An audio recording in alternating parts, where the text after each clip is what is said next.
one of the last surviving World War II Lancaster bomber pilots, is to make an emotional journey back to the spot where he was shot down by the enemy. Ernie Holmes, 97, was a Pathfinder pilot for 35 Squadron Bomber Command, and was shot down in his plane over Holland in May 1944. He was on his way back to the UK from a mission over Dortmund, Germany, at the time. Ernie Holmes, who was a Pathfinder pilot in the RAF's Bomber Command during World War II. Later this month, he will return to the site with his family for a memorial service, and to unveil a special monument to those who lost their lives. Ernie, who lives in Kincarthy House in Bridgend, said, "I was a Pathfinder for 35 Squadron.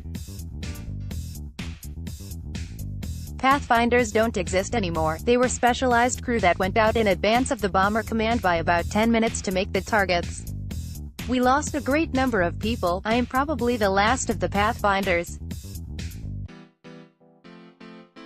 Many people were shot down. Over 100,000 of our boys didn't come back. Of those, almost 60% died the night they were shot down. On May 21, 1944, I had already carried out numerous operations against the enemy, and for great keenness, courage and devotion, won the Distinguished Flying Cross. I didn't get it until 14 months later though, because we were straight back out on operation, and it was on that last trip the Luftwaffe night fires called on us on our way back home and we were shot down. 5 members of my crew died. I lost control of the aircraft and it went up in flames. Being shot down is horrible, and I called on the crew to use their parachutes. 3 of us, I later found out, had survived." Perthshire pensioner Ernie Holmes, 97, who is one of the last surviving Lancaster fighter pilots, is preparing for an emotional trip overseas to meet the families who helped keep him safe after his plane was gunned down. After escaping his aircraft, Ernie managed to make his way to a nearby Dutch farm called Nettisel Farm, where he was taken in and hidden in secret by the family. He continued, "One of the crew had a bad landing and finished as a prisoner of war, and the other 2, we were completely unaware of each other's existence. I hit the ground and starting walking. It was about 300 yards from the aircraft. It was brilliant sunshine and the corn was so high. That's where I met Netcha. She was about 18 or 19 going off to milk the cows, and she saw I was in a state of distress and she pointed to the corn, and I went in and hid. She went off and came back for me later, and her family took me into their home."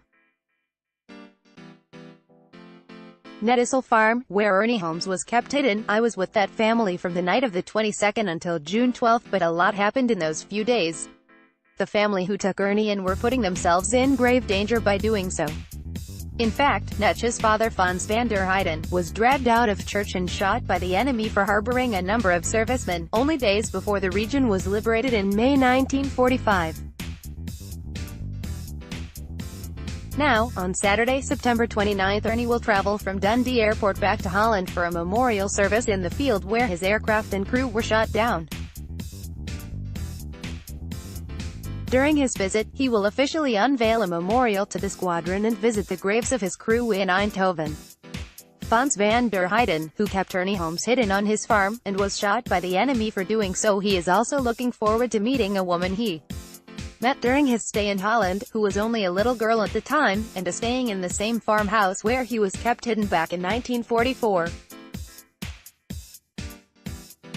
He said, "I am looking forward to it because I used to visit the families there a lot, but a lot of the families have gone now. I am one of the only ones left alive. But one woman, I was 23 then and she was only 4 or 5, she is still alive. There will be a memorial at the site where my crew members were killed, and that is why we are going to Holland." Ernie Holmes, pictured at the farm. "They have asked me and my family to come across. It is an honor, but I must say it has brought back so many thoughts over the years. I get flashbacks and there are questions I need to ask, but I know I will never get them answered. The children of the people who died have all grown up, but they will be going there too on the 29th because they want to hear the stories about their dads. It will bring it all back to life." The organization Project Propeller, for airmen who survived the war, they are going to fly me across to Holland and back. They are all volunteers and they provide the aircraft and money for these things. It is going to be a big event, much bigger than I had anticipated. There will be a brass band and the Lord Mayor will make a speech in Dutch and it will be repeated in English. After the ceremony there will be a fly past from aircraft in the Dutch Air Force. Ernie Holmes was a member of the RAF's Bomber Command, and after the celebrations we can meet with old friends and my Dutch friends, and my daughter and I are going to go back and live in the farm for the night. My crew are buried in a cemetery in Eindhoven, so on Sunday we will go out there to pay our respects before flying back in the afternoon, Ernie said. Although he is honored to be carrying out the unveiling of memorial and to be invited to the ceremony, he also says it will be an emotional experience for him to go back to the site. It will renew a lot of old wounds, which will hurt. It will be a very special moment and I feel very humbled to be able to go back. It will be emotional. The people in Holland helped me and risked their lives for me, so it will also be an honor to go back and see them. This will probably be my last time in Holland.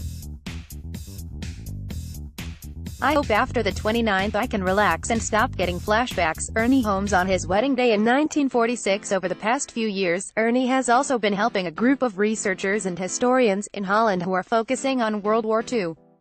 He will also be meeting with these researchers at the ceremony. He continued, after the war one was moving around with Dutch researchers who wanted to find out how the underground movement worked. They have been researching for 30 years where the underground hit people and which families helped them, because if they were caught they got shot. That was that. Through their research my name kept coming up and Derek from my crew who also survived, in actual fact that brought us together. I thought I was the only one to survive being shot down, but I found out he was still alive. The primary reason for going to Holland is the research that is going on into the war. Ernie Holmes tells his story to the PA. It is an honor. There is so much interest in what happened to me. I am very humbled. I hope when I am there I will be able to have the time to talk to the researchers and ask them some questions. Although Ernie eventually made it out of the Netherlands with the help of the Dutch resistance, he unfortunately spent some time in a Belgian prisoner of war camp after he was betrayed.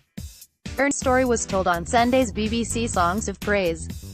Speaking ahead of the program, he said the stories he would tell on the program would be meaningful, and he said, "There is no greater love than he who would give himself for another."